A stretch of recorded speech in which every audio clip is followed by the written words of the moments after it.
બેસો બેસો. શનિવાર છે આજે? શનિવાર. એટલે કેમ રહ્યો બધાને?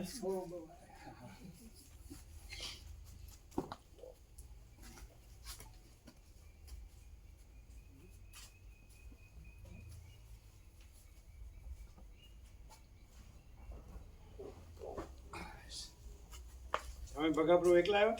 હા, એકલા. એકલા?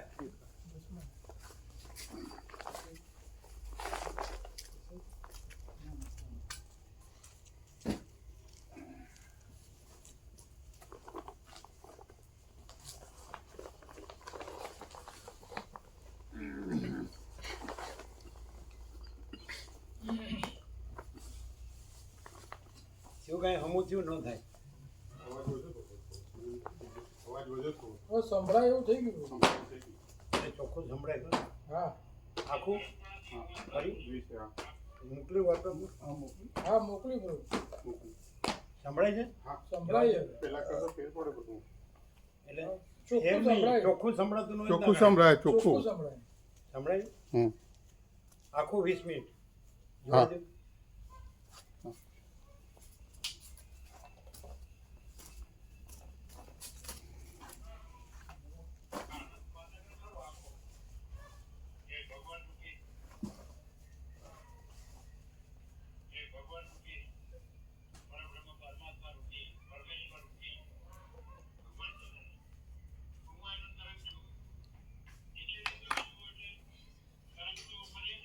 આ લીધું તમે? હા, જોયું? સચ્ચિદાનંદ સ્વાનુભૂતિ સાર એ તારીખ હતી અંદર? તારીખ નથી નહીં? તારીખ નથી. સૌથી પહેલું જોયું? સર્વસ્વ કેવળ સ્વરૂપ પરબ્રહ્મ અખંડ સચ્ચિદાનંદ જ છે, અન્ય કાંઈ જ નથી. અંતરાત્મામાં વિજ્ઞાન સાક્ષાત્કાર અપરોક્ષ અનુભૂતિ હોય અને અન્ય કાંઈ પ્રતીત થતું હોય તો તે કેવળ પરબ્રહ્મની હેતુ કે લીલા માત્ર છે. તેમજ અંતરમાં દેહાધ્યાસ વિષય શક્તિ સંસાર શક્તિ હોય અને કાંઈ પ્રતીત થતું હોય તો તે કેવળ મતિભ્રમ જ છે. સર્વ ઉપાય તત્કાળ તેને નિવારવો તે જ કેવળ કર્તવ્ય છે. આ સૌથી પહેલું એને તમે શોધી કાઢ્યું? અહીંયા જ છે જ રસ્તા. હા, અહીંયા પાછળ જ છે. હા, એમાં કીધું તું એ જ પ્રમાણે ને, પ્રસાદની રૂમની સામે. આ સૌથી પહેલું ત્યાંથી એ જે કોતરોમાં ઉપર ટેકરી ઉપર ચાતુર્માસ હતો ને ત્યાં પહેલું કાર્ડ આપેલું. એટલે 44 વર્ષ થયા ને ત્યાંથી. એટલે સચ્ચિદાનંદ સ્વાનુભૂતિ સાર સર્વસ્વ કેવળ સ્વરૂપ પરબ્રહ્મ અખંડ સચ્ચિદાનંદ જ છે, અન્ય કાંઈ નથી. કેવળ સ્વરૂપ અંતરાત્મામાં વિજ્ઞાન સાક્ષાત્કાર અપરોક્ષ અનુભૂતિ હોય અને અન્ય કાંઈ પ્રતીત થતું હોય તો તે કેવળ પરબ્રહ્મની હેતુ કે લીલા માત્ર જ છે. તેમજ અંતરમાં દેહાધ્યાસ વિષય શક્તિ સંસાર શક્તિ હોય અને અન્ય કાંઈ પ્રતીત થતું હોય તો તે કેવળ મતિભ્રમ જ છે. સર્વ ઉપાય તત્કાળ તેને નિવારવો તે જ કેવળ કર્તવ્ય છે. તમે વાંચ્યું હતું બરાબર? હા, આમ સમજાય ખરું? હા, સમજાય.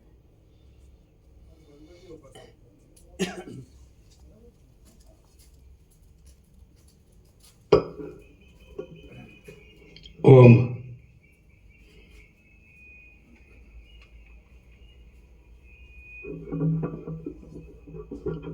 એને સેવ કરી લેજો. સેવ હા, પેલામાં ફેવરેટ. ફેવરિટ હા, અને લખાય 1983 ઉત્તર ગુજરાતમાં આપેલું સૌથી પહેલું વચનામૃત.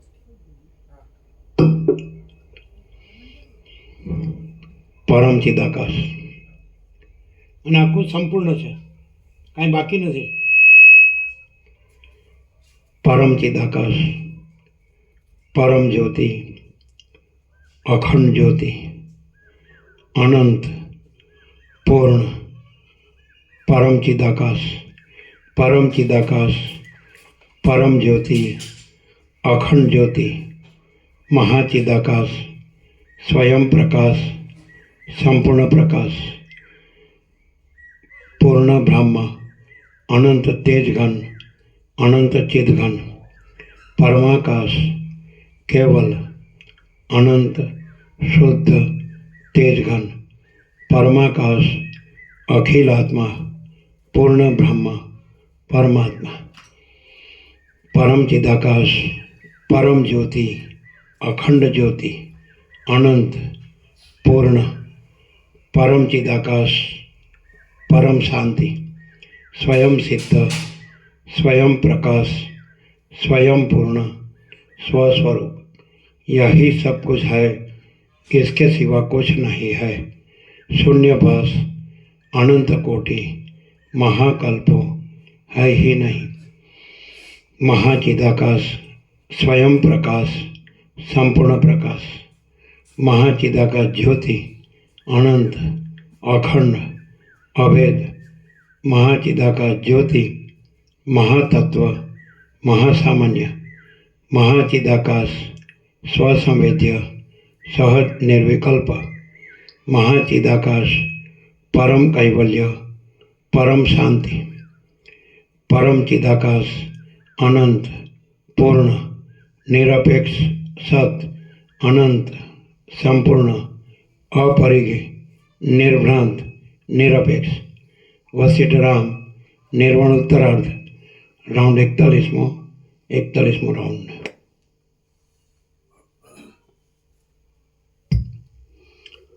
आद्य परब्रह्म सद्गुरु देव की जय।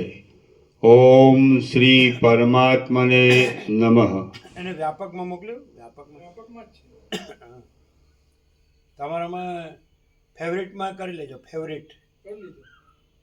અને પછી લખાય. ઉત્તર ગુજરાતમાં 1983માં આપેલું સૌથી પહેલું વચનામૃત. આ લખ્યું 1983માં આપેલું સૌથી પહેલું વચનામૃત. ઉત્તર ગુજરાતમાં લખ્યું, ઉત્તર ગુજરાતમાં.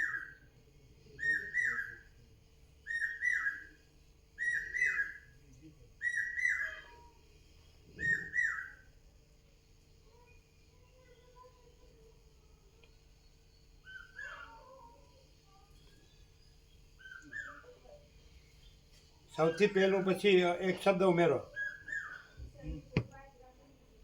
ઉત્તર ગુજરાતમાં 1983માં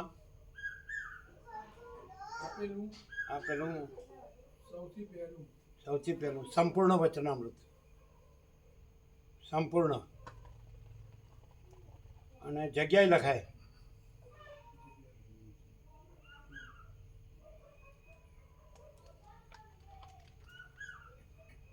સાબરગંગા ઉપર, અંબોટ ટેકરી ઉપર, અંબોટ ટેકરી ઉપર, સાબરગંગા ઉપર, અંબોટ ટેકરી ઉપર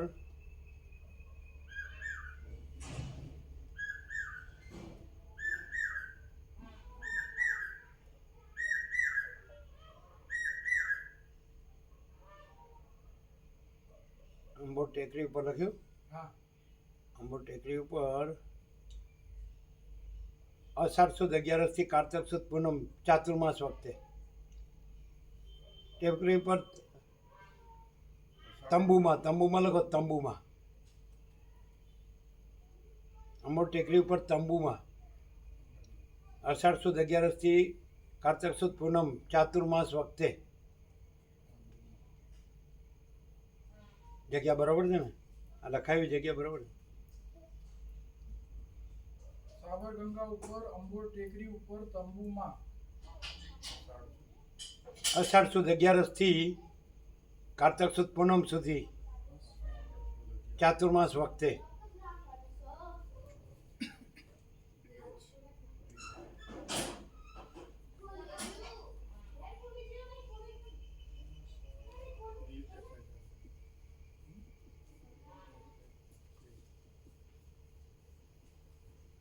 શું લખ્યું? અષાઢ સુદ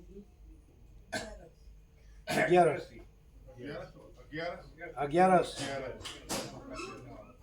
એટલે દેવપોઢી એકાદશી.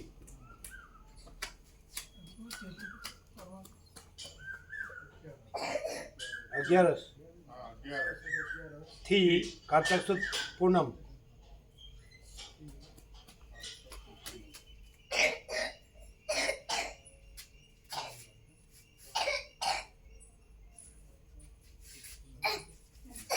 શું થયું? ખાંડ ખાધી જ બહુ? તંબુમાં અષાઢ સુદ 11 થી કારતક સુદ પૂનમ ચાતુર્માસ વખતે. ચાતુર્માસ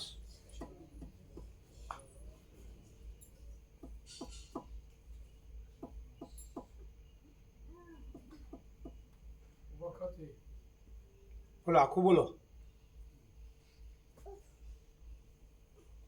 ઉત્તર ગુજરાતમાં 1983માં આપેલું સૌથી પહેલું સંપૂર્ણ વચનામૃત સાબરગંગા ઉપર અંબોર ટેકરી ઉપર તંબુમાં અષાઢ સુદ 11 થી કારતક સુદ પૂનમ ચતુર્માસ વખતે ચાતુર્માસ, ચા ચતુર્માસ નહીં, ચા ચાતુર્માસ ચા ચા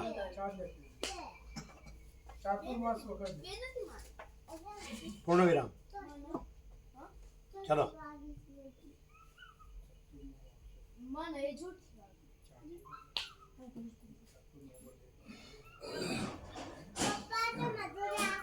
શું રહી ગયું કઈ?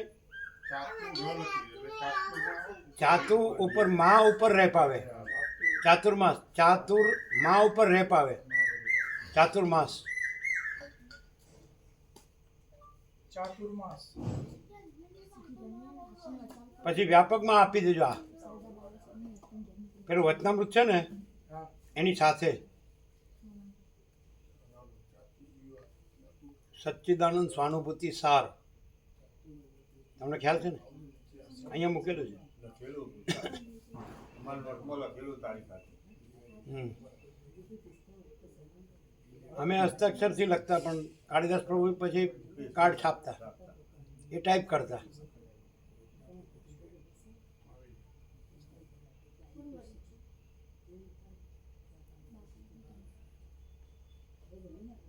ચાતુર્માસ કર્યું ક્લિયર? હા થઈ મા ઉપર રેપ આવે. હા થઈ અને વચનામૃત સાથે મૂકજો. આ અને સાંભળો, આને સેવ કરજો, એટલે ફેવરિટમાં લઈ લેજો. આને હા લઈ આ લખ્યું એને, હા ભાઈ અને વ્યાપકમાં આપજો વચનામૃત સાથે. હા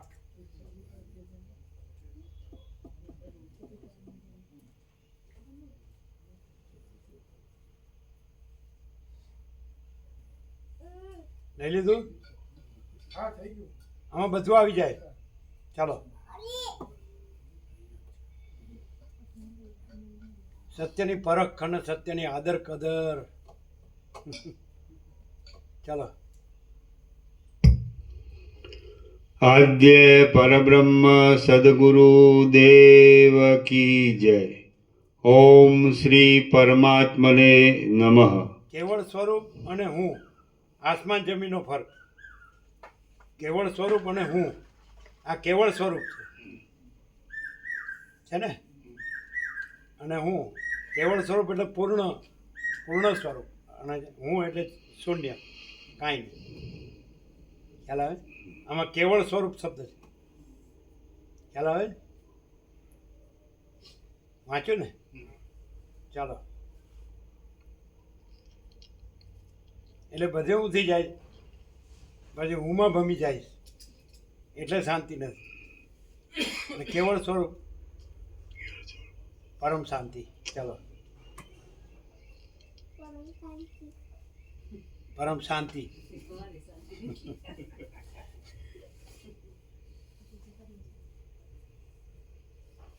સદગ્રંથોમાં શિરોમણી શ્રી યોગ વાસિષ્ઠ મહારામાયણ નિર્વાણ પ્રકરણ ઉત્તરાર્ધ સર્ગ 21મો. આ 21મા સર્ગમાં અશુભ અને શુભ એવી બે તરહની જ્ઞાન બંધુતા બતાવવામાં આવશે. તેમાંથી શુભ ગ્રહણ કરવા લાયક છે અને અશુભ ત્યાગ કરવા લાયક છે. તેના કારણો યત્નથી કઈ બતાવાશે. શુભાશુભ જ્ઞાન બંધુતા. વશિષ્ઠ બોલ્યા, હે રામચંદ્રજી, હંમેશા જ્ઞાની થવું એ યોગ્ય છે. તમે ક્લિયર કર્યું? સંભળાયું નહીં અમને? કયું ક્લિયર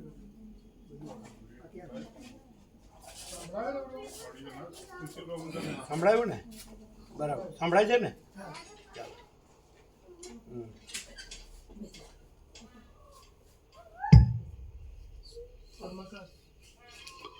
વશિષ્ઠ બોલ્યા, હે રામચંદ્રજી, હંમેશા જ્ઞાની થવું એ યોગ્ય છે, પરંતુ જ્ઞાનબંધુ એટલે કે જ્ઞાનને બહાને સત્કર્મો વિશેની શ્રદ્ધાનો નાશ કરી દઈ ભોગ લંપટપણાથી પોતાને અને પરને ખરાબ કર્મોના બંધમાં નાખે તેવું થવું એ યોગ્ય નથી. જે કશું ન જાણતો હોય તેને હજી હું કંઈક શ્રેષ્ઠ માનું છું, પણ જ્ઞાનબંધુપણું તો જરા પણ સારું નથી. રામ બોલ્યા, જ્ઞાનબંધુ કોને કહેવો અને જ્ઞાની કોને કહેવો? વળી જ્ઞાનીપણામાં અને જ્ઞાનબંધુપણામાં શું શું ફળ રહેલું છે? વશિષ્ઠ બોલ્યા, જે પુરુષ કારીગર લોકની પેઠે માત્ર પોતાની આજીવિકા ચલાવવા સારું અધ્યયન કરે છે અને કથા દ્વારા વ્યાખ્યાન પણ કરે છે, પરંતુ તેના અનુષ્ઠાનમાં એટલે જ્ઞાન થવાના ઉપાયરૂપ સાધન ચતુષ્ટય સંપાદન કરવામાં કે મનન આદિમાં કશો યત્ન કરે નહીં તો જ્ઞાનબંધુ કહેવાય છે. સાધન ચતુષ્ટય એટલે વિવેક, વૈરાગ્ય, સત્સંપત્તિ અને મુમુક્ષુપણું. જે પુરુષનો શાસ્ત્રના અભ્યાસ વડે મેળવેલો ઉપરનો શબ્દબોધ ભોગ વ્યવહારોને વિશે વૈરાગ્ય ઉપરામાદી ફળો વડે સફળ થયેલો દેખાતો નથી, તે પુરુષ બીજાને બોધ આપવારૂપ એક જાતની પોતાની કારીગરી ચતુરાઈ વડે આજીવિકા ચલાવનારો છે અને તે જ્ઞાનબંધુ કહેવાય છે. જે પુરુષો બીજાઓને અધ્યાત્મશાસ્ત્ર સંભળાવી તેમાંથી પ્રાપ્ત થતા અન્ન વસ્ત્ર આદિના લાભથી જ માત્ર સંતોષ પામે છે તથા પોતાની જીવિકા ચલાવવી એ જ શાસ્ત્ર જ્ઞાનનું ફળ છે એમ સમજે છે, તેમને જ્ઞાનબંધુ સમજવા. અને તેઓ પોતે જ્ઞાનથી સાવ રહિત હોવા છતાં પોતાની આજીવિકા સારું બીજાને વેદાંત શાસ્ત્રની કથા દ્વારા બોધ કરે છે અને એમ ખાલી ઉપરનો ડોળ બતાવે છે. આથી તેમને નટ આદિના જેવા માત્ર વેશધારી ગણવાના છે. આ સર્વજાતનું જ્ઞાનબંધુપણું અશુભ અને ત્યજવાલાયક કહેવાય છે. વેદમાં બતાવેલા યજ્ઞયાગાદી કર્મોને ધર્મ સમજી જે કરે છે તે પુરુષ જ્ઞાનથી દૂર ન હોવાને લીધે જ્ઞાનબંધુ કહેવાય છે. કૌંસમાં તે શુભ અને યોગ્ય ગણાય છે. આત્મજ્ઞાન એ જ ખરું જ્ઞાન છે. બાકીના બીજા જે જ્ઞાનો છે તે તો માત્ર જ્ઞાનના આભાસ રૂપ જ છે, કેમ કે બીજા કશા વડે સર્વના સારરૂપ અને જીવ તથા જગતના અધિષ્ઠાનરૂપ પરબ્રહ્મ તત્વનું શુદ્ધ સ્વરૂપ જાણવામાં આવતું જ નથી.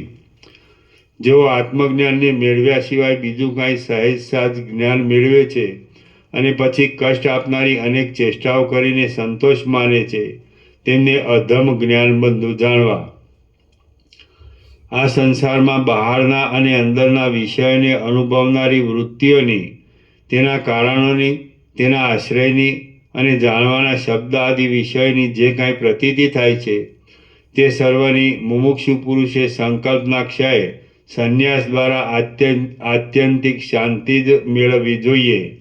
એટલે કે તેણે છેવટની સાતમી ભૂમિકાએ પહોંચ્યા વિના વચલી ભૂમિકામાં સંતોષ માની બેસવું જોઈએ નહીં, પણ એ પછીની ઉત્તમ એવી ભૂમિકાઓ મેળવવામાં પોતાના પ્રયત્નને જરાય શિથિલ કરવો નહીં.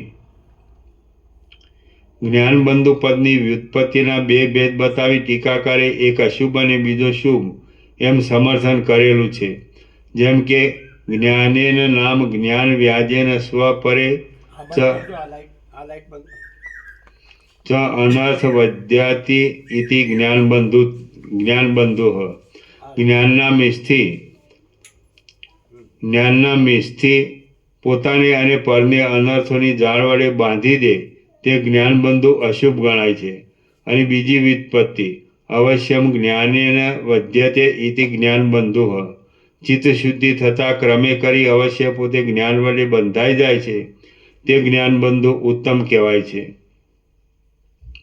તમે વધ્યતે બોલ્યા, વધ્યતે ની બધ્યતે, બધ્યતે, હા બધ્યતે છે. તમે વધ્યતે બોલ્યા. અવશ્યમ જ્ઞાનેન બધ્યતે ઇતિ જ્ઞાનબંધુ ચિત્તશુદ્ધિ થતાં ક્રમે કરી અવશ્ય પોતે જ્ઞાન વડે બંધાઈ જાય છે તે જ્ઞાનબંધુ ઉત્તમ કહેવાય છે. હે રામચંદ્રજી, તમે જ્ઞાનબંધુપણાને પ્રાપ્ત થઈ આ સંસારના ભોગરૂપી રોગોમાં કદી પણ આસક્ત થશો નહીં. આ જગતમાં હિતકર અને માફકસર આહાર મેળવવા માટે શ્રુતિ સ્મૃતિ તથા શિષ્ટ પુરુષોએ બતાવેલું શુદ્ધ કર્મ કરવું. આહારનો ઉપયોગ પ્રાણને ધારણ કરી રાખવા માટે છે. પ્રાણ ધારણ તત્વ જિજ્ઞાસા માટે છે અને તત્વજ્ઞાન ફરીવાર સંસારમાં જન્મ મરણનું દુઃખ ન ભોગવવું પડે તે માટે છે. શ્રી યોગ વાસિષ્ઠ મહારામાયણમાં નિર્વાણ પ્રકરણના ઉત્તરાર્ધનો જ્ઞાન વિચાર નામનો સર્ગ 21મો સમાપ્ત. સર્ગ 22મો.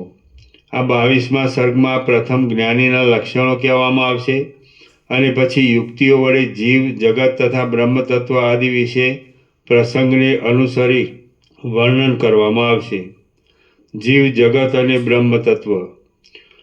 વશિષ્ઠ બોલ્યા, કોઈ પુરુષ જ્ઞાન વડે કેવળ બ્રહ્મને વિશે દ્રઢ નિષ્ઠા રાખે છે અને તેમ તે ન ઓળંગી શકાય એવા પ્રારબ્ધ કર્મના ફળો ભોગવે છે, છતાં તે જાણે છે કે આ શબ્દાદિક વિષયો ચિત્તથી જુદા ભોગ્ય રૂપે જોવામાં આવે છે, પણ તે તો સર્વ પ્રકારે તેમજ કામ સંકલ્પ આદિ અનેક વૃત્તિઓ રૂપે પરિણામ પામનારું એક ચિત્ત જ છે. વળી તે જાણે છે કે આ ચિત્ત જ્ઞાન થતા વેત જ નાશ પામે છે અને તે એક આભાસરૂપ છે, પરંતુ સત્ય નથી. આવું જે જાણે છે તે જ્ઞાની છે. શબ્દ આદિ વિષયનો ઉપભોગ કરનારા અંતઃકરણના ભોગ્યરૂપ વિષયોમાં ચાક્ષુષ તથા શ્રાવણ જોવું સાંભળવું આદિ જ્ઞાનનો ઉદય થાય છે. તે જ્ઞાનમાં સર્વના સાક્ષી રૂપે રહેલા ચિદરૂપ પરમાત્મા સત્ય જાણવા. આમ જે આ સર્વ દ્રશ્ય વસ્તુને જ્ઞાન વડે મિથ્યા જાણે છે અને તેને વાસના માત્રથી રહિત એવા શુદ્ધ બ્રહ્મરૂપે જ અનુભવે છે તે જ્ઞાની કહેવાય છે. પોતાનું આત્મતત્વ તો વસ્તુતઃ સર્વદા સિદ્ધ જ છે. એ આત્મતત્વના લાભથી જે પુરુષ શાંતિ પામ્યો હોય છે તે યોગ્ય વ્યવહાર કર્યા કરતો હોય તે છતાં વિવેકી પુરુષો તેનામાં યોગ્ય શીતળતા જુએ છે. આવો પુરુષ તે જ્ઞાની કહેવાય છે. જે બોધ પુનર્જન્મના મૂળરૂપ અજ્ઞાનને છેદી નાખે છે, પુનર્જન્મ થવા દેતો નથી અને મોક્ષ આપે છે, તેને જ જ્ઞાનપદ કહેવામાં આવે છે. તે વિનાની બીજી બીજાઓને કથા શ્રવણ કરાવી બોધ દેવો એ આદિ ચતુરાઈ તો શિલ્પકર્મની પેઠે અન્નવસ્ત્ર મેળવવાનો જ એક જાતનો જીવિકા ચલાવવાનો જ માર્ગ છે. જે પુરુષ આવી પડેલ કાર્યમાં ઈચ્છા અને સંકલ્પથી રહિત રહે છે તેમજ પોતાના ચિત્તને શરદ ઋતુના આકાશના જેવું નિર્મળ અસંગ અને નિર્વિકાર રાખીને વ્યવહાર કરે છે તે જ્ઞાની કહેવાય છે. જગતના સર્વ પદાર્થો ખરી રીતે છે જ નહીં, તો પણ તેમની સત્તા જાણે હોય તેમ લાગે છે. તેવી જ રીતે તેમને ઉત્પન્ન કરવામાં કોઈ કારણ જ નથી, તે છતાં જાણે કોઈ કારણથી તે ઉત્પન્ન થયા હોય તેવા લાગે છે. સર્વનો પ્રલય થઈ જવાને લીધે સૃષ્ટિના આરંભકાળમાં કશો કાર્યકારણ ભાવ હતો નહીં, પરંતુ પાછળથી પ્રકટ થવું અને છુપાઈ જવું, ભાવ અને અભાવ તથા ઉત્પત્તિ અને પ્રલય એ દ્વારા પદાર્થોમાં કારણના વ્યાપાર ચાલુ થયા અને તેઓ બીજ અંકુર આદિ રૂપે એકબીજામાં પરસ્પર કાર્યકારણ ભાવને પ્રાપ્ત થવા લાગ્યા. ખરી રીતે તો ઝાઝવાનું જળ અને સસલાનું શિંગડું વગેરે અસત્ય પદાર્થોને બરાબર તત્વદ્રષ્ટિએ જોવા જઈએ તો સાવ મિથ્યા જ છે. તેનું વળી કારણ જ કેવું હોય? જે પુરુષો સસલાના શિંગડા વગેરે મિથ્યા પદાર્થનું કારણ શોધવા માંડે છે તેઓ વાંજણીના પુત્રના પૌત્રની ખાંદ ઉપર બેસે છે એમ સમજવું. જે કાંઈ ઝાંઝવાના જળની પેઠે અસત્યપણાથી માત્ર આભાસ રૂપે જ દેખાય છે તેનું કારણ એક અજ્ઞાન જ છે. વસ્તુના સ્વરૂપનું સારી રીતે જ્ઞાન થતાં તે અજ્ઞાન ઝાંઝવાના જળની ભ્રાંતિની પેઠે પળવારમાં જ ક્ષય પામી જાય છે. જીવ પોતાના આત્માને બુદ્ધિ, સ્થૂલ દેહ કે ચિદાભાસ એ ત્રણેયથી રહિત એક શુદ્ધ ચૈતન્ય સમજે છે તો તે પરમાત્માના જેવું પૂર્ણ અને પરમ આનંદરૂપ થઈ જાય છે. તે જો પોતાના આત્માને બુદ્ધિ, સ્થૂલ દેહ કે ચિદાભાસ એ આ આદિરૂપે સમજે તો તે બ્રહ્મભાવને ન પામતા અજ્ઞાનમાં ગૂંચવાઈ જઈ જીવરૂપ જ થઈ રહે છે.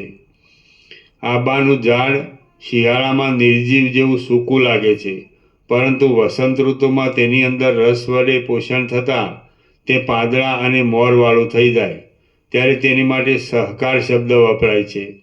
તે જ પ્રમાણે જીવ પણ અજ્ઞાન દશામાં બુદ્ધિ, સ્થૂલદેહ કે ચિદાભાસ આદિમાં આત્મભાવ માનવાથી શુષ્ક અને નીરસ જેવો હોય છે, પરંતુ જ્ઞાન થતાં પરમાત્મા રૂપી રસ વડે પોષણ મળવાથી બુદ્ધિ, સ્થૂલદેહ અને ચિદાભાસ આદિને આત્મા રૂપે નહીં સમજતા પોતે પરમાત્મા રૂપ જ થઈ જાય છે. જો એ જીવ પોતાના આત્માને બુદ્ધિ, સ્થૂલદેહ અને ચિદાભાસ આદિ રૂપે સમજે તો પાછો તે જીવરૂપ જ બન્યો રહે છે અને જીવભાવને લીધે ઊંચી નીચી અનેક પ્રકારની ક્ષણભંગુર યોનિઓમાં જન્મ લઈ ઘસાઈ જાય છે. જેઓ બ્રહ્મદ્રષ્ટિને પામ્યા હોય છે તેમની ક્રિયા બહારના તથા અંદરના વિષયમાં કોઈ જાતનું અભિમાન કરતી નથી. ફરીથી જેઓ બ્રહ્મદ્રષ્ટિને પામ્યા હોય છે તેમની ક્રિયા બહારના તથા અંદરના વિષયમાં કોઈ જાતનું અભિમાન કરતી નથી. જળ જેમ સ્વાભાવિક રીતે નીચાણના ભાગોમાં ઢળે છે તેમ તે ક્રિયાઓ પણ માત્ર પ્રારબ્ધને જ અનુસરે છે. આમ નિરઅભિમાનપણાને લીધે એ ક્રિયાઓ સાચી રીતે અક્રિયારૂપ જ છે એમ તમે સમજો. જેઓ બ્રહ્મજ્ઞાનરૂપી ઉત્કૃષ્ટ દ્રષ્ટિને પ્રાપ્ત થઈ ગઈ દ્રશ્ય પ્રપંચની નિર્વધી શોભાને સાક્ષી રૂપે જોયા કરતા હોય છે તેઓ દગ્ધપટ બળેલા લુગડાની પેઠે જ્ઞાન વડે નાશ પામેલા અને આભાસ રૂપે જ માત્ર દેખાતા આ દ્રશ્ય વર્ગને બ્રહ્મરૂપે જ જુએ છે અને તેથી તેમનું એ જોવું વિદ્યમાન છતાં નહીં જેવું છે. જળ જેમ બીજું કશું નહીં જોતા નીચા પ્રદેશ તરફ સ્વાભાવિક ગતિ કરે છે તેમ તે પુરુષો પરમ ઉત્કૃષ્ટ જ્ઞાન દ્રષ્ટિને પ્રાપ્ત થઈ ગયા હોય છે. તેમની ક્રિયા બીજા કશા તરફ લક્ષ ન આપતા માત્ર પ્રારબ્ધને અનુસરવા જેટલી જ હોય છે. આથી તેમનામાં કશો સંકલ્પ સ્ફૂરતો નથી. તેમ તેમનામાં ક્રિયાના સંસ્કારો કે કર્તવ્યનું અભિમાન આદિ કશું પણ હોતું નથી. આથી અહીં લોકદર્શીમાં જોવામાં આવતી તેમની એ ક્રિયા પણ ખરી રીતે અક્રિયા જેવી જ છે. વિવેકી પુરુષો રૂપ આદિ વિષય સંબંધી બહારની વૃત્તિઓ અને સંકલ્પ વિકલ્પ આદિ માનસિક વૃત્તિઓ વડે વીંટાયેલા હોતા નથી. આથી નાથથી છૂટા થયેલા બળદની પેઠે તેઓ બંધન માત્રથી રહિત હોય છે અને પવન જેમ ઝાડના પાંદડામાં સ્વાભાવિક રીતે જ ગતિ કરે છે તેમ તેઓ પ્રારબ્ધ અનુસાર કર્મ કરે જાય છે. જેમ નદીના કિનારા ઉપર રહેનાર મનુષ્ય કૂવાની પ્રશંસા કરતો નથી તેમ જેઓ પરમ પદરૂપ ઉત્કૃષ્ટ જ્ઞાન દ્રષ્ટિને પ્રાપ્ત થઈ જવાથી સંસારના પારને પામી ગયા હોય છે તેઓ કર્મની પ્રશંસા કરતા નથી. હે નિષ્પાપ રામચંદ્રજી, જે અજ્ઞાની પુરુષો વાસનામાં બંધાઈ રહી શ્રુતિ સ્મૃતિમાં કહેલ પોતાના વર્ણાશ્રમને યોગ્ય એવા કર્મનું આચરણ કરી તેની પ્રશંસા કરે છે તે પુરુષો તત્વજ્ઞાન નહીં થવાને લીધે પોતાના કર્મ વડે તે કર્મના ફળોને ભોગવે છે. ગીધ પક્ષી જેમ માંસના ટુકડા ઉપર ઝડપ મારે છે તેમ ઇન્દ્રિયો પણ અધોગતિમાંના હેતુરૂપ એ વિષયો ઉપર ઝડપ મારે છે. માટે વિવેકી પુરુષે ચિત્ત વડે ઇન્દ્રિયોને નિયમમાં રાખી બ્રહ્મપરાયણ થવું. જેમ સોનું કોઈ જાતના ગાંઠ વિનાનું નથી તેમ બ્રહ્મ પણ જગત વિનાનું નથી, પરંતુ જેની બુદ્ધિ યોગ તથા સદાચાર આદિ વડે યુક્ત છે તે વિવેકી પુરુષની દ્રષ્ટિએ તો ખરી રીતે નામ અને રૂપથી રહિત કેવળ બ્રહ્મરૂપ જ જોવામાં આવે છે. પ્રલયકાળમાં સર્વ અંધકારમય થઈ જતા જેમ વિભાગ વિનાનો અને નામરૂપથી રહિત એવો વ્યવહાર જોવામાં આવે છે તેમ સર્વ એક રસ બ્રહ્મરૂપ જણાતા પણ વિભાગ વિનાનો અને નામરૂપથી રહિત એવો વ્યવહાર ખરી રીતે મિથ્યા છતાં સત્યના જેવો થયા કરે છે. ચંચળ વાદળાની અંદર ભ્રાંતિરૂપે જુદા દેખાતા તેના અવયવો વાદળાથી જુદી ક્રિયાવાળા નથી, તેથી તેઓ ક્રિયાથી રહિત હોય તેવા દેખાય છે. વળી એ અવયવો દિશાઓ તરફ પણ વાદળા સાથે જ ગતિ કરનારા છે, તેથી કેમ જાણે તે ક્રિયાવાળા હોય તેવા જણાય છે. આમ એ વાદળાના અવયવોની સાક્ષી સત્તામાં સક્રિયપણું અને નિષ્ક્રિયપણું એ બંને ઉલટા ધર્મ રહેવા લાગે છે. તે જ પ્રમાણે પ્રલયકાળમાં પણ સ્થૂળ દ્રષ્ટિએ જીવોનો વ્યવહાર બંધ રહેલો લાગવા છતાં પણ ઈશ્વરી ક્રિયાશક્તિને લીધે જીવોમાં પણ ક્રિયાશક્તિ રહેલી લાગે છે. તળાવ આદિના નિશ્ચળ જળની સાક્ષી સત્તા સ્વભાવે નિશ્ચળ અને એકરૂપ છે. તેમજ જળના અવયવરૂપ તરંગો પોતાની અંદર સૂક્ષ્મ રૂપે હોવાથી તે રૂપે તે ચંચળતાવાળી અને અનેક રૂપે છે. તે જ પ્રમાણે અધિષ્ઠાન ચૈતન્ય પોતે શુદ્ધ અને અદ્વિતીય છે, પરંતુ તેની અંદર જળમાં તરંગની પેઠે ભેદ અને અભેદ રૂપે ચિદાભાસો રહેલા છે. જેમ નિરઅવયવ આકાશની અંદર પૂર્વ પશ્ચિમ આદિ દિશાઓના ભેદરૂપ આકાશના અવયવો અભેદ ભાવે રહેલા છે, તેમ નિરઅવયવ પરબ્રહ્મની અંદર અભિન્ન સત્તાએ આ સૃષ્ટિ રહેલી છે. બાકી એ પરબ્રહ્મ પોતાનો આત્મા, માયા, અવિદ્યા આદિના યોગે અનેક રૂપે અને વસ્તુતઃ પોતાની શુદ્ધ સ્વરૂપ સ્થિતિમાં એક રૂપે પ્રસરી દીધેલ છે.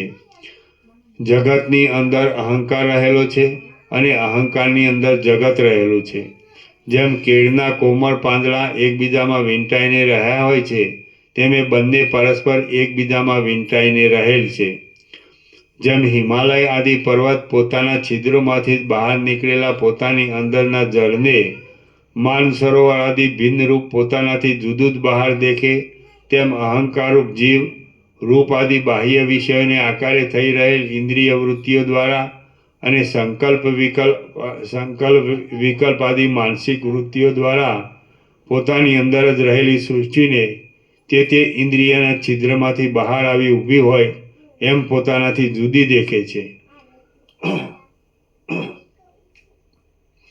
જેમ પોતાની અંદર પૂર્વે થઈ ગયેલા અને પછી પણ થનારા કટક, કુંડળ આદિ આકારોને સુવર્ણ પોતાનાથી જુદા દેખે, તેમાં જીવ કારણ વિના ભ્રાંતિ માત્રથી પોતાના આત્માને જગતના આકારે પોતાનાથી જુદો દેખે છે. પરંતુ જો તે તાત્વિક દ્રષ્ટિએ વિચાર કરે તો જેમ કટક, કુંડળ આદિ સુવર્ણથી જુદા નથી, તેમ જગતને તે પોતાના આત્માથી જુદું ન ગણે, તો જગત પણ પોતાનાથી જુદું તેના જોવામાં આવતું નથી. જ્ઞાનનિષ્ઠ જીવનમુક્ત પુરુષો બીજાની દ્રષ્ટિએ જીવતા છતાં પણ પોતાનામાં કશું અભિમાન ન હોવાથી નહીં જીવતા જેવા જ છે. જેઓ બીજાઓની દ્રષ્ટિમાં મરણને શરણ થયેલા દેખાય છે, તો પણ પોતાને કાંઈ અભિમાન ન હોવાથી તેઓ નહીં મરી ગયેલા જેવા જ છે. વળી બીજાઓની દ્રષ્ટિમાં તેઓ દેખાતા હોવા છતાં પોતાનામાં અભિમાનના અભાવને લીધે નહીં દેખાતા જેવા જ છે.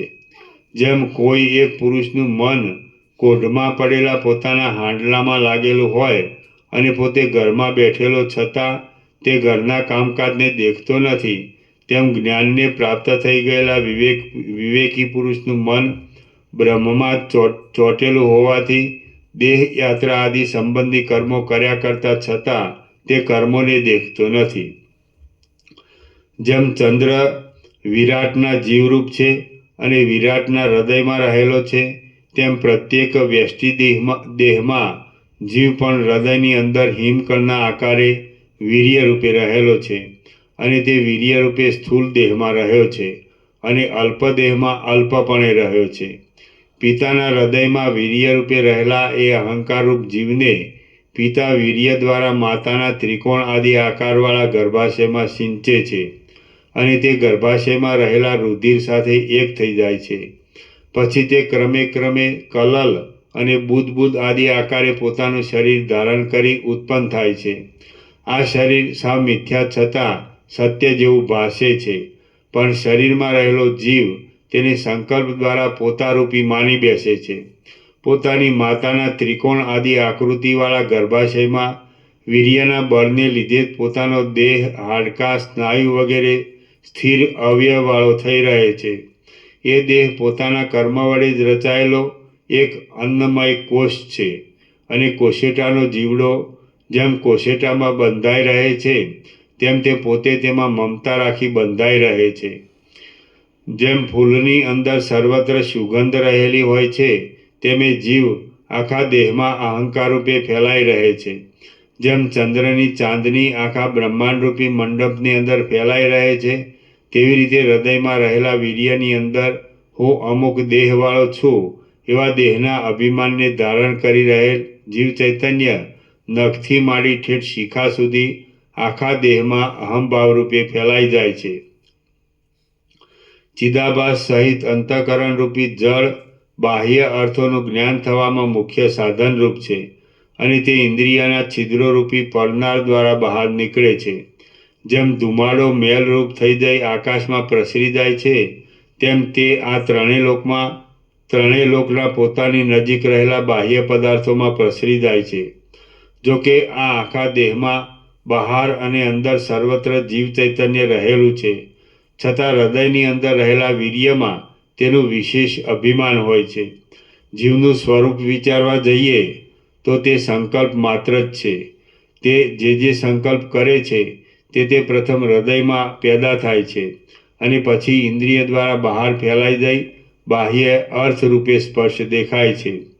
સ્થિર બ્રહ્મ સાથે એક રસ થયેલી, ઘરમાં રહેલા દીવાની પેઠે સ્થિર થઈ ગયેલી અને પોતાના એક સ્વરૂપમાં તલ્લીન રહેલી બ્રહ્માકાર વૃત્તિ વિના બીજી કોઈ પણ સ્થિતિ વડે અહંકારરૂપી ભ્રાંતિ શાંત થતી નથી. તમારે અહંકારની અત્યંત શાંતિ કરવી હોય તો મનન, નિધિધ્યાસન આદિ દ્વારા બ્રહ્મ વિચારનો અભ્યાસ કરવો, એક પછી એક ભૂમિકામાં ચઢવું અને નિર્વિકલ્પ સમાધિની પૂર્ણ દશા પ્રાપ્ત થાય એવા ક્રમથી છેલ્લી ભૂમિકાએ પહોંચવું અને છેવટે આકાશના જેવી અનંગ તથા નિર્વિકાર સ્થિતિ મેળવવી. જ્ઞાની જીવનમુક્ત પુરુષો દ્રશ્યની ભાવનાને મૂકી દઈ અનંગ નહીં, અસંગ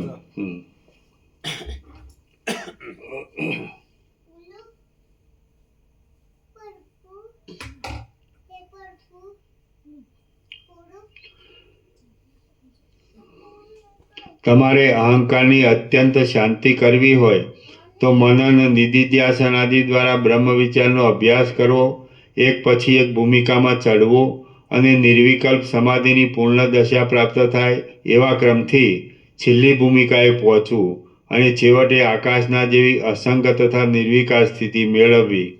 જ્ઞાની જીવનમુક્ત પુરુષો દ્રશ્યની ભાવનાને મૂકી દઈ બહાર અને અંદર દ્રશ્ય દર્શન આદિના અભિમાનને પણ છોડી દઈ મૌનપણે એટલે કર્મેન્દ્રિયોના વ્યાપારથી કે માનસિક સંકલ્પ વિકલ્પ આદિ વ્યાપારથી રહિત થઈ લાકડાની પૂતળીની પેઠે નિરઅભિમાનપણાથી અને સંકલ્પ રહિતતાથી વ્યવહાર કરી જાય છે.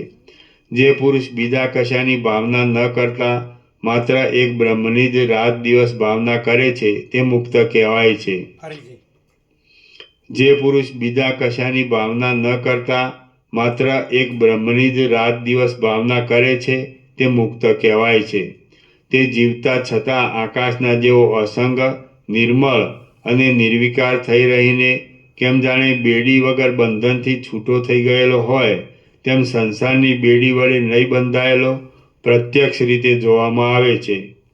જેમ સૂર્યની કાંતિ આખા બ્રહ્માંડની અંદર પ્રસરી જાય તેમ હું એવા અહંકાર રૂપે વીર્યની અંદર પ્રસરી રહેલ જીવ ચૈતન્ય પગથી માંડી ઠેઠ માથા સુધી આખા શરીરમાં પ્રસરી જાય છે. તે જોવાને માટે આંખ થઈ જાય છે, સ્વાદ લેવા માટે જીભ થઈ જાય છે અને સાંભળવાને માટે કાન થઈ જાય છે. શબ્દ, સ્પર્શ, રૂપ, રસ અને ગંધ એ 5 વિષયો સંબંધી 5 જાતની જોવાની, ખાવાની, સૂંઘવાની, સાંભળવાની અને સ્પર્શ કરવાની વાસનાઓને ખડી કરી દઈ તે વડે તે પોતાના આત્માને બંધનમાં નાખી આસક્ત થઈ જાય છે. પૃથ્વીમાં રસ તો સર્વત્ર રહ્યો છે, છતાં વસંત ઋતુમાં તે અંકુર રૂપે ઉદય પામે છે. તે જ પ્રમાણે ચેતન તત્વ સર્વત્ર ભરપૂર છે, છતાં પ્રથમ અજ્ઞાનના આવરણને લીધે તે વિપરીત ભાવના વડે મનરૂપ થઈ જઈ વીર્યમાં પોતાના અહંભાવને લીધે તેના એક દેશમાં તે ઇન્દ્રિયો રૂપે થઈ જાય છે. જે પુરુષ આ સંસારમાં રૂઢ થઈ રહેલા મન, દેહ, અહંકાર, જગત આદિ પદાર્થોમાં તેના અભાવોની ભાવના કરતો નથી, તે મોક્ષને માટે યત્ન કરનારા અજ્ઞાની પુરુષનું જન્મ જરા મરણ આદિ અનંત દુઃખ કદી પણ શાંત થતું જ નથી. મોક્ષને માટે યત્ન ન કરનારા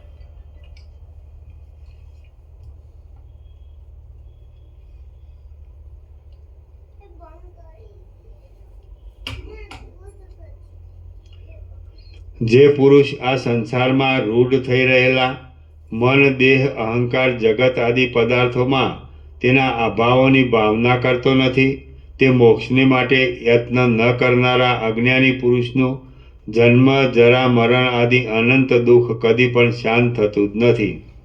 હર કોઈ મનુષ્યથી વસ્ત્રાદિક વડે ઢંકાયેલો, હર કોઈથી ભોજન કરાવાયેલો અને જ્યાં ત્યાં સૂઈ રહેનારો નિષ્પૃહ બ્રહ્મનિષ્ઠ પુરુષ મોટા કોઈ મંડળેશ્વરની પેઠે નિરવધિ સુખને પ્રાપ્ત થાય છે. જીવનમુક્ત પુરુષ બ્રહ્મના આકારે પરિણામ પામેલી અથવા બળેલા વસ્ત્રની પેઠે માત્ર આભાસ રૂપે દેખાતી સર્વ વાસનાઓ વડે યુક્ત હોવા છતાં પણ ખરી રીતે સર્વ દ્રશ્યના મિથ્યાપણાનો અટલ નિશ્ચય હોવાથી અંદર વાસનાથી રહિત જ હોય છે. વળી પવનવાળા આકાશની પેઠે તે અંદર શૂન્ય છતાં વસ્તુતઃ ચિદ્રૂપ હોવાથી શૂન્ય હોતો નથી.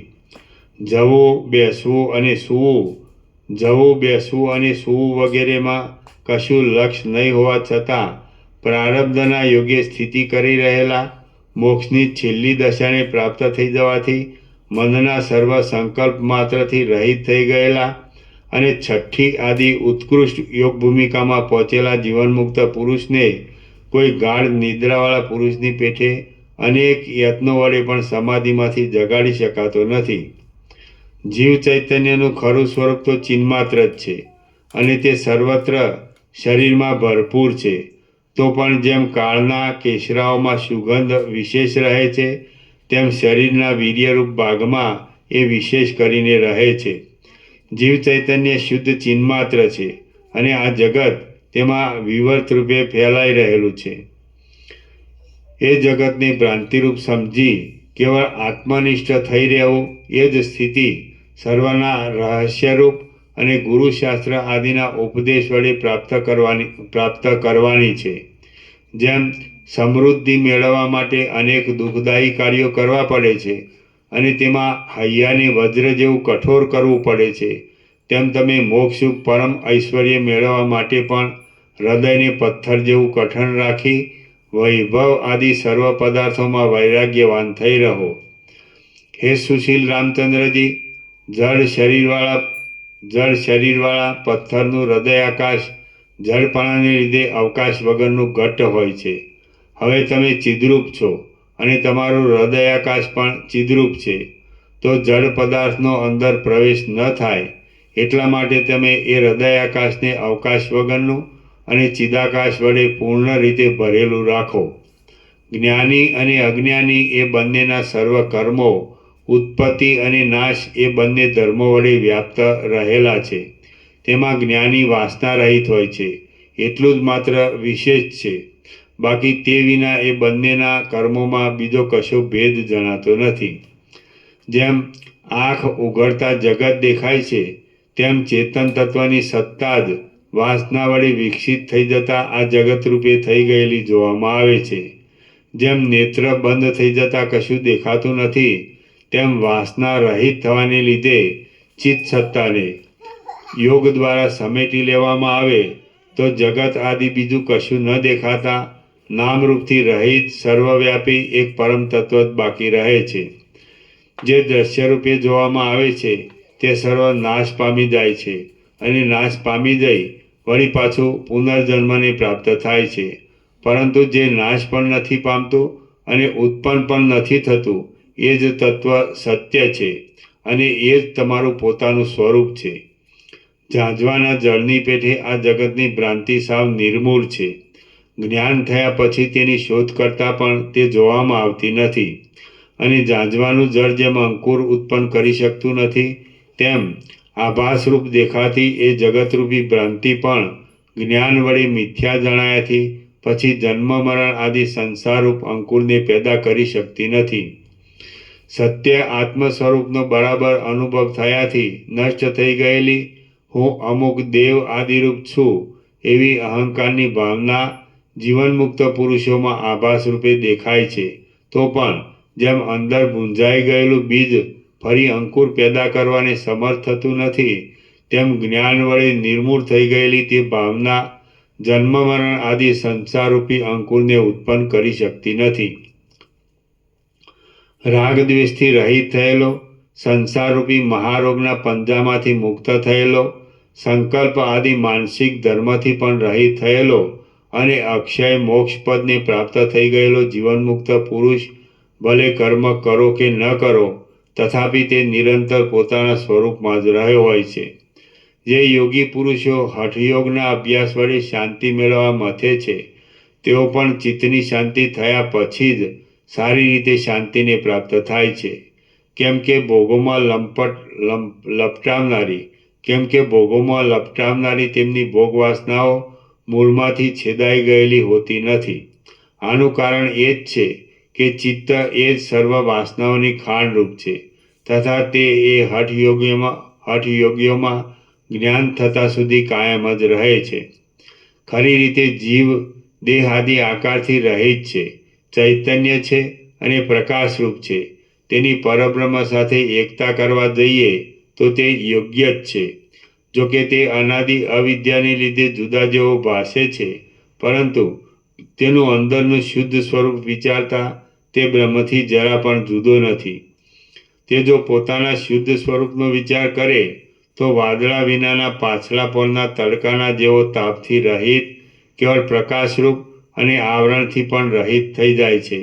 કોઈ પણ એક પ્રદેશમાં રહેલા દેહમાંથી પોતાનાથી ઘણે છેટે રહેલા સૂર્યચંદ્ર આદિ વિષય તરફ ચક્ષુ આદિ ઇન્દ્રિય દ્વારા ચિત્તવૃત્તિ જાય છે અને વચમાં દેહથી માંડી ઠેઠ ચંદ્રમંડળ કે સૂર્યમંડળ સુધી જે કાંઈ અવર્ણનીય રૂપ આકાશ જેવું જોવામાં આવે છે, તે સર્વ પરમાત્માનું જ પૂર્ણ રૂપ છે. અનંત અને અસ્ફુટ રૂપે સર્વ શક્તિરૂપી સુગંધને ધારણ કરી રહેલ મનોહર ચિદાકાશરૂપી કપૂર પોતાની અંદર માયા વડે જે કાંઈ ચમત્કાર ઉત્પન્ન કરે છે, તે જ આ જગત રૂપે જોવામાં આવે છે. એવી રીતે જીવનમુક્ત પુરુષોની દ્રષ્ટિમાં જગત આ સંસારરૂપી ભ્રાંતિ વિનાનું તથા પ્રકાશમય દેખાઈ અનાદર કરાયેલા દીવાની પેઠે પોતાના સ્થૂળ રૂપે ઢંકાઈ જઈ અક્ષય બ્રહ્મ રૂપે થઈ રહેલું ભાસે છે. અજ્ઞાની પુરુષોની દ્રષ્ટિમાં તો આ જગત ઈશ્વરી નિયમ પ્રમાણે, પ્રારબ્ધ આદિની વ્યવસ્થા પ્રમાણે અને જીવોની ભોગ વાસના અનુસાર જગદીશ્વરમાંથી જ ઉત્પન્ન થઈને આ આકાશની અંદર ખડું થઈ રહેલું છે એમ ભાસે છે. શ્રી યોગવાસિષ્ઠ મહારામાયણમાં નિર્વાણ પ્રકરણના ઉત્તરાર્ધનો સુખ યોગોપદેશ નામનો સર્ગ 22મો સમાપ્ત.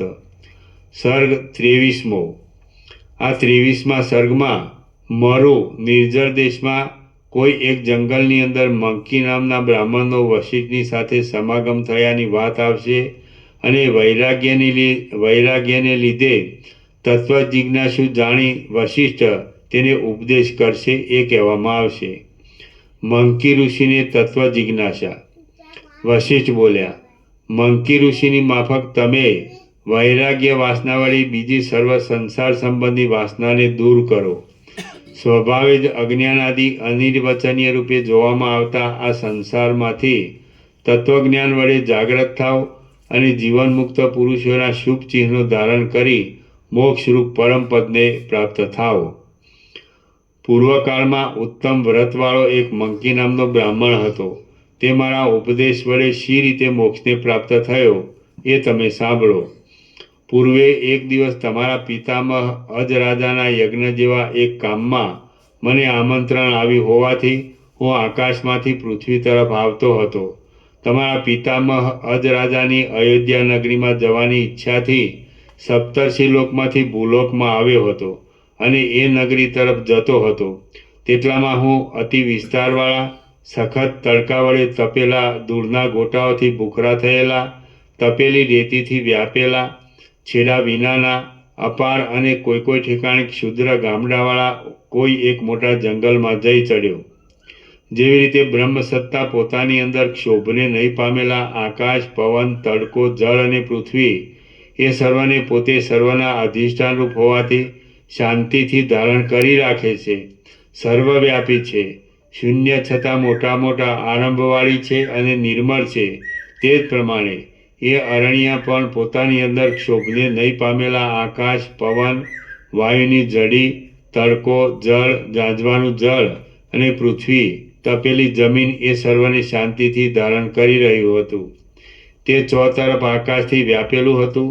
શૂન્ય છતાં બહુ વિષમ હોવાથી યાત્રાળુઓ દુઃખે પસાર થાય તેવા અનેક મોટા પ્રયત્નોવાળું હતું અને નિર્મળ ગાળા વિનાનું હતું. વળી એ અરણ્ય કેમ જાણે મૂર્તિમાન અવિદ્યા જ હોય તેમ મોહને ઉપજાવનારા ઝાંઝવાના જળોવાળું હતું અને ભ્રાંતિને લીધે કેમ જાણે સાવ જડ થઈ રહેલું હોય તેવું દેખાતું હતું. તે ખૂબ લાંબુ ફેલાયેલું હતું, શૂન્ય હતું અને દિશાઓને ભૂલાવી દે એવા પ્રબળ ઝાકળ વડે ઘેરાઈને રહેલું હતું. હું એ મોટા જંગલની અંદર જતો હતો તેટલામાં મારી આગળ થાકથી હાંફતો એક મુસાફર મને કંઈ અસ્પષ્ટ વાણીથી આ પ્રમાણે કહેતો હતો: હાય, સખત તડકા વડે તાપ આપનારો આ સૂર્ય પાપી દુર્જનોના સમાગમની જેમ મને ખેદ ઉપજાવે છે. મારા મર્મસ્થાનો જાણે બરફની પેઠે ગળી જતા હોય તેવા થઈ જાય છે અને કેમ જાણે આ તડકામાં અગ્નિ જળતો હોય તેવી લૂ લાગે છે.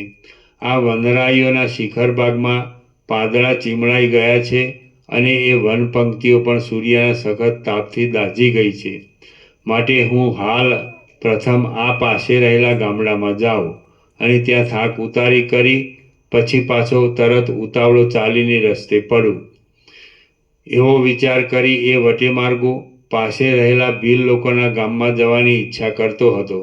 તેટલામાં મેં તેને નીચે પ્રમાણે કહ્યું: દરિદ્ર મનુષ્યો સુદ્ધાને સુગમ એવા માર્ગને ન જાણનારા, સુંદર આકૃતિવાળા અને નિર્જળ માર્ગના મહાઅરણ્યમાં જતા ઓ વટે માર્ગો, હે મિત્ર, તું ભલે અહીં આવ્યો.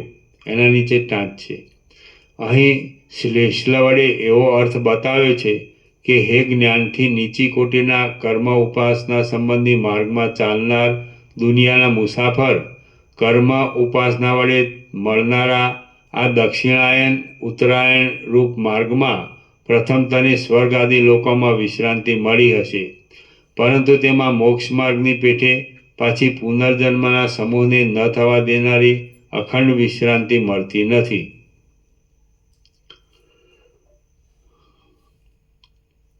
દરિદ્ર મનુષ્યો સુદ્ધાને સુગમ એવા માર્ગને ન જાણનારા, સુંદર આકૃતિવાળા અને નિર્જળ માર્ગના મહાઅરણ્યમાં જતા ઓ વટે માર્ગો, હે મિત્ર, તું ભલે અહીં આવ્યો. પૃથ્વી સંબંધી નીચેના માર્ગમાં ચાલનારા હે મુસાફર, તું પ્રથમ મનુષ્યવાળા દેહમાં ગયો હોઈશ અને ત્યાં તને ખાનપાન મળવાથી તને આરામ થયો હશે. પરંતુ હવે આગળ આ માર્ગે ક્ષુદ્ર ગામો આવે છે. તેમાં અતિથિ સત્કાર કરે એવા સજ્જનો નથી અને ત્યાં તને કોઈ જગ્યાએ આરામ મળશે નહીં. જે ગામ પામર, અહીં શ્લેષથી એવું અર્થાંતર સૂચવ્યું છે કે જીવ અને ઇન્દ્રિયોના સમૂહ આદિના આશ્રયરૂપ દેવ, મનુષ્ય આદિ દેહ કે જે કામ, દ્વેષ આદિ પામર વિકારોના નિવાસરૂપ છે, તેમાં કદી પણ વિવેકી પુરુષને આરામ મળતો નથી. કેમ કે એ દેહમાં વિષયો ભોગવાતા છતાં પણ જેમાં ખારું પાણી પીવાથી તરસ ઓછી થવાને બદલે વધે જ જાય છે, તેમ ભોગો વડે કામ વાસના શાંત ન થતાં ઉલટી બળવાન થતી જાય છે. જે ગામ પામર પુરુષોના નિવાસરૂપ હોય તેમાં તેમના કડવા વાક્ય વડે ચિત્તને તાપ થવાથી કદી પણ આરામ મળતો નથી, પરંતુ જેમ ખારું પાણી પીવાથી તરસ ઓછી થવાને બદલે વધે જ છે, તેમ પામર પુરુષોના ગામમાં પણ તાપની શાંતિ થવાને બદલે ઉલટો વિશેષ તાપ થાય તેવું હોય છે. આ ભીલ લોકો માત્ર પોતાના ગામમાં પડ્યા રહે છે. એના નીચે ટાંચ છે. અહીં બીજો અર્થ એવો પણ થાય છે કે દેહરૂપી ગામમાં રહેનાર આ કામ દ્વેષાદિક વિકારો કે જે પલ્લવની પેઠે સ્નેહ સુંદરતા રાગ આદિ વડે યુક્ત છે તે વિવેકનો પગરવ સાંભળી હરણીની પેઠે ભડકનારા છે અને અશાસ્ત્રીય નિષિદ્ધ માર્ગે ચાલનારા છે. આ ભીલ લોકો માત્ર પોતાના ગામમાં પડ્યા રહે છે અને પોતે જંગલી હોવાથી તેઓ મૃગલાની પેઠે બીજા મનુષ્યોના અવરજવરથી બહુ ભડકનારા છે તેમજ અશાસ્ત્રીય માર્ગે ચાલનારા છે. તેઓ વિચારમાં કશી ચાલાકીવાળા નથી, પોતાના અનુભવમાં જ મગરૂર રહે છે અને પોતે દુરાચરણવાળા હોવાથી યંત્ર વડે બનાવેલી પથ્થરની પૂતળીઓની પેઠે કશાથી બીતા નથી.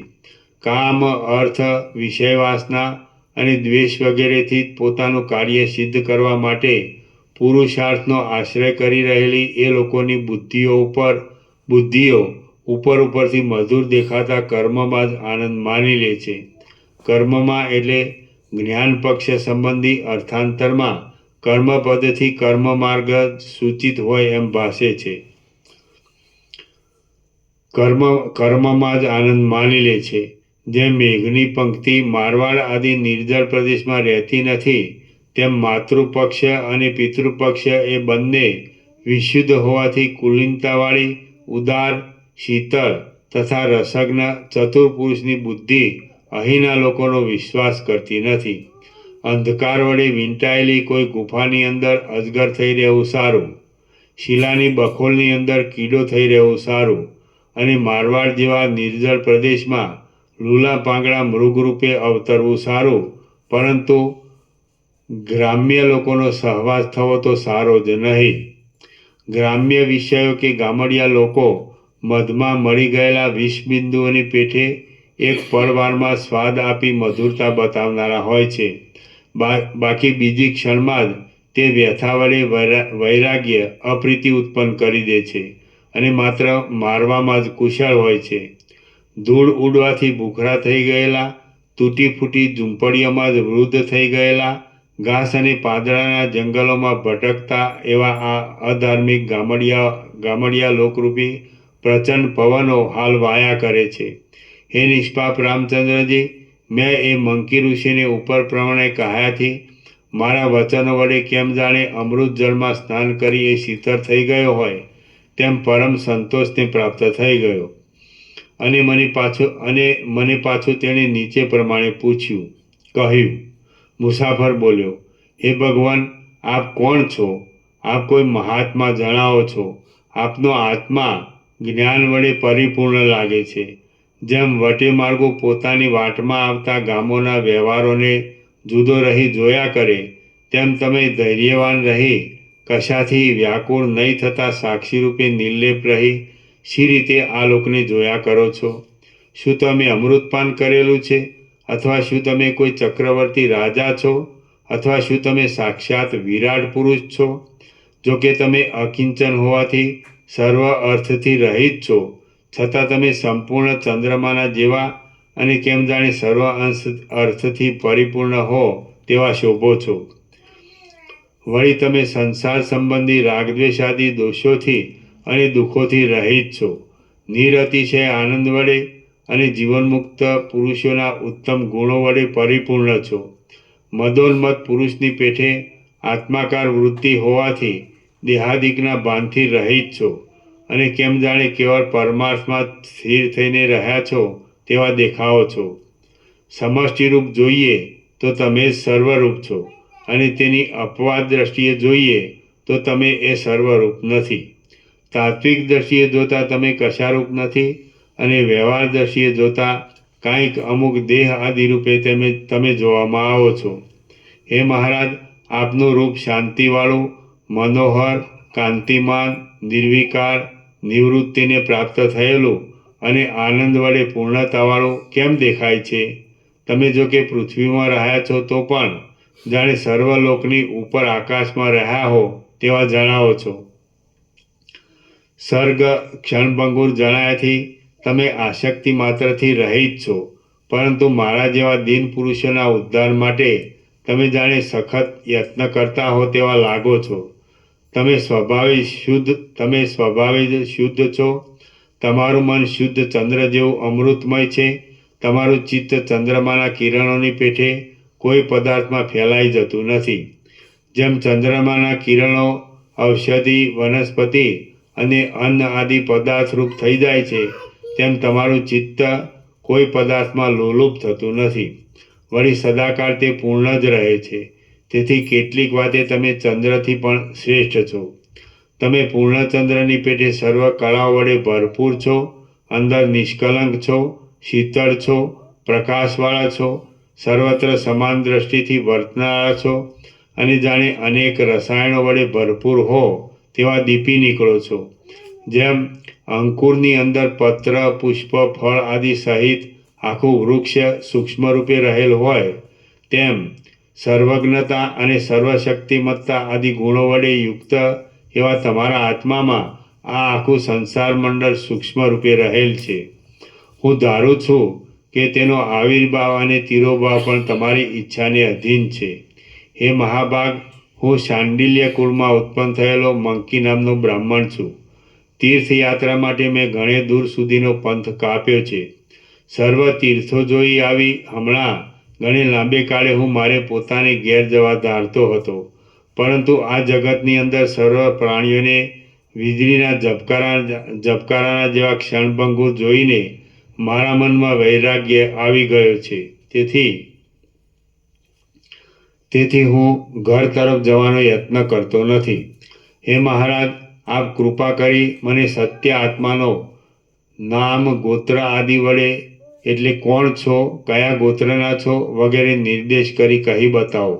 કેમ કે આપ જેવા મહાત્મા પુરુષોના હૃદયરૂપી સરોવરો હંમેશા ગંભીર અને પ્રસન્ન હોય છે. મને સત્ય આત્માનો એટલે એના નીચે ટાંચ છે. અહીં સત્ય પરમાત્માના સ્વરૂપનો ઉપદેશ કરવાનો શ્રેષ્ઠ વડે સૂચવ્યું છે. હે મહારાજ, આપ કૃપા કરી મને સત્ય આત્માનો નામ, ગોત્ર આદિ વડે એટલે કોણ છો, કયા ગોત્રના છો વગેરે નિર્દેશ કરી કહી બતાવો. કેમ કે આપ જેવા મહાત્મા પુરુષોના હૃદયરૂપી સરોવરો હંમેશા ગંભીર અને પ્રસન્ન હોય છે. દર્શન માત્રથી જ મિત્રતાનો ભાવ બતાવનારા મહાત્માની પુરુષોની પાસે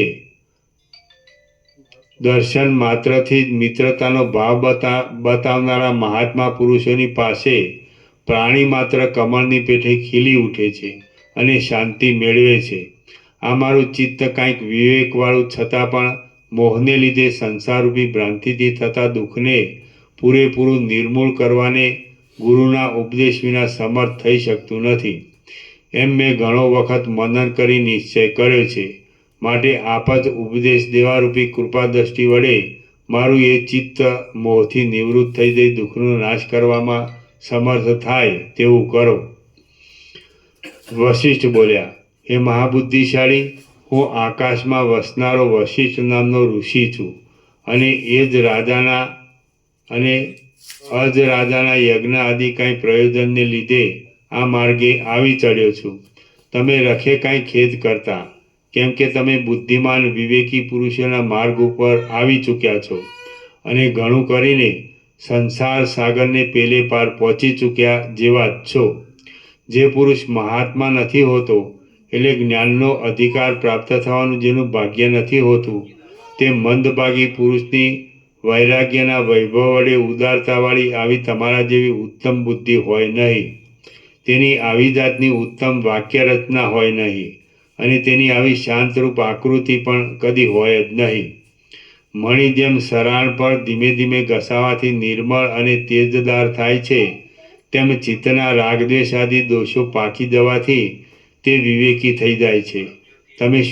તમે શું જાણવાને ઈચ્છો છો? તમે શા માટે સંસારનો ત્યાગ કરવાને ઈચ્છો છો? હું ધારું છું કે શિષ્ય આદિ જિજ્ઞાસુ પુરુષોએ ગુરુએ ઉપદેશ કરેલા અર્થને વારંવાર અભ્યાસ વડે અનુભવમાં લઈ પાછો પ્રશ્ન, નિશ્ચય આદિ કર્મ વડે ફળ સુધી સિદ્ધિ કરી લે છે. માટે જે તમારા જાણવામાં બહાર હોય અને જે વિષયની જિજ્ઞાસા હોય તે તમે કહો. જે શિષ્ય રાગદ્વેષ આદિ મેલ વિનાની શુદ્ધ વાસનાવાળો હોય, વૈરાગ્ય આદિ સાધનથી સંપન્ન હોય, ઉત્તમ ચિત્ત વડે સુશોભિત હોય, નિત્ય તથા અનિત્ય, સાર અને અસાર ઇત્યાદિ વિવેકવાળી બુદ્ધિવાળો હોય, તે જ ગુરુજનના ઉપદેશની જ્યોતિ વડે શોક રહિત એવા આત્મતત્વરૂપી પરમપદને પ્રાપ્ત થવાને યોગ્ય થાય છે. આથી તમે જન્મ, જરા, મરણ આદિ સર્વ દુઃખોને તરી જવાની ઈચ્છાવાળી બુદ્ધિને ધારણ કરી રહ્યા છો. તેની સંભાષણ દ્વારા પરીક્ષા કરી લઈ તમને મારા તરફથી આ સર્વ કહેવામાં આવે છે. શ્રી યોગ વાસિષ્ઠ મહારામાયણમાં નિર્વાણ પ્રકરણના ઉત્તરાર્ધનો મંકી ઋષિને તત્વ જિજ્ઞાસા નામનો સર્ગ 23મો સમાપ્ત. ઓમ ઓમ ઓમ. આનો નંબર 1208. પ્રસાદ આપી દો.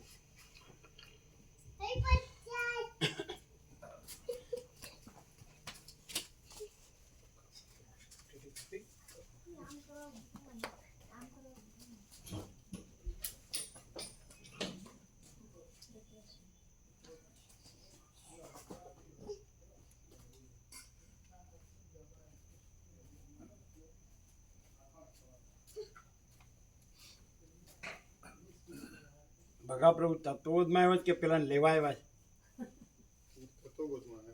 તત્વોદમાં કે પેલા લઈ જવા? તો ગાડી લઈ નહીં આવ્યા, તો બસમાં આવ્યા. બરાબર.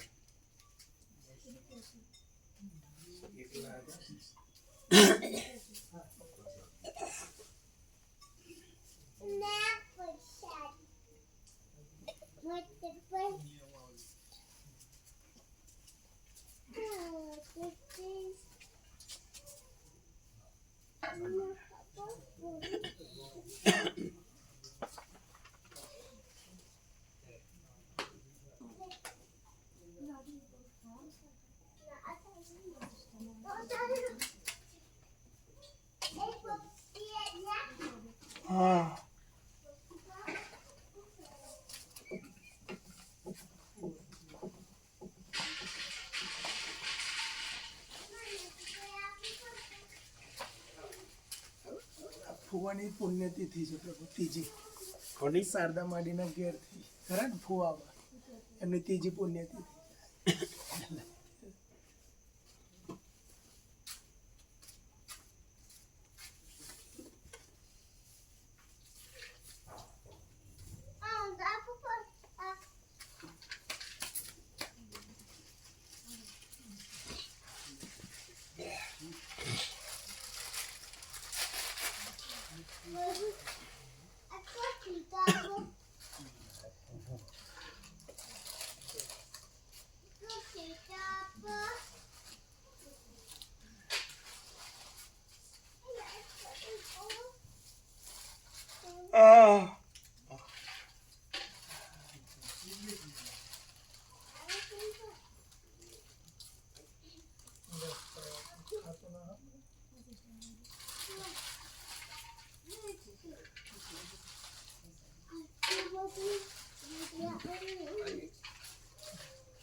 દિવસ પૂરો થઈ ગયો.